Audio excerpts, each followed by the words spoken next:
রাজনীতিকে কখনো কলুষিত হতে দেওয়া যাবে না। যে ছাত্র জনতা বাংলাদেশে স্বাধীনতা পুনঃপ্রতিষ্ঠিত করেছে, তারা সত্যকে পুনঃপ্রতিষ্ঠিত করেছে। আমি হিন্দু কি মুসলমান কি বৌদ্ধ কি খ্রিস্টান, সেটা তো কোনোদিন মানুষের পরিচয় হতে পারে না। ছাত্র জনতার আন্দোলনে বাংলাদেশ থেকে আমরা অন্যায়কে দূর করেছি। আমি ব্যক্তি হিসাবে বলবো না শেখ হাসিনা পলায়ন করে গেছে, সেটা তার বিষয়, আমি সে কথা বলতে আসি নাই।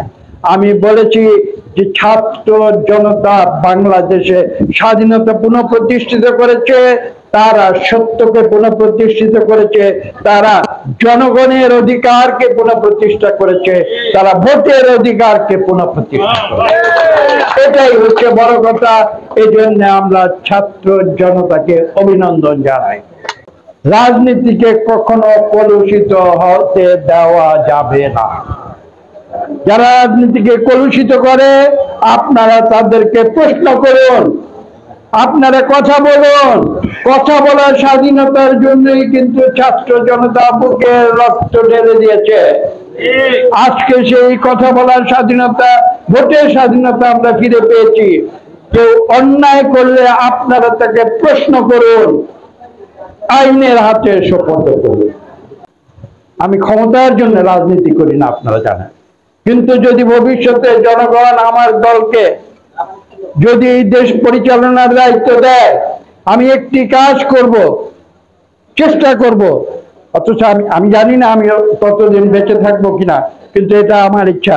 বাংলাদেশের কোন ফর্ম, আমরা তো ফর্ম ফিল আপ করি না, বাংলাদেশের কোন ফর্মে যেন এই প্রশ্ন না থাকে কে কোন ধর্মাবলম্বী। আমি চাই সেই কলাম থেকে, সেই সিরিয়াল থেকে সেই প্রশ্নটি বাদ দেওয়া। আমরা বাংলাদেশি, আমরা একজন মানুষ, সেটাই কি আমাদের যথেষ্ট পরিচয় নয়?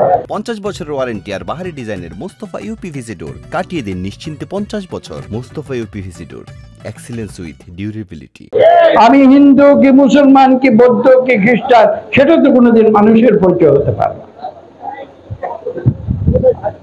আপনারা জানেন আমি ন্যায় নীতিতে বিশ্বাসী। আমি যেটা সঠিক মনে করি আমি সেই কথা বলি। মানুষ সেটা কে কি পছন্দ করলো না করলো, কি বললো না বললো, তাতে আমার কিছু আসে না। তার কারণ আমি ক্ষমতার জন্য রাজনীতি করি না।